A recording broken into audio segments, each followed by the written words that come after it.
కాంగ్రెస్ నాయకుల కమిషన్ల దందాల వల్లే వరంగల్ భద్రకాళి బండ్ పనులు ఆలస్యం అవుతున్నాయని బీఆర్ఎస్ మాజీ ఎమ్మెల్యే దాసరి వినయ్ భాస్కర్ ఆరోపించారు.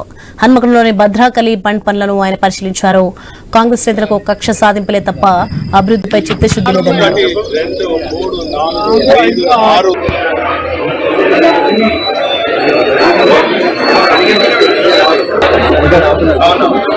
తెలంగాణ వచ్చిన తర్వాత భారత రాజ్యాంగ నిర్మాత బాబాసాహెబ్ అంబేద్కర్ గారి ఆలోచన విధానంతో రెండు ప్రాథమిక హక్కులైనటువంటి విద్యా వైద్యం ఈ తెలంగాణ ప్రజలందరూ కూడా కేసీఆర్ గారి నాయకత్వం అందించారు.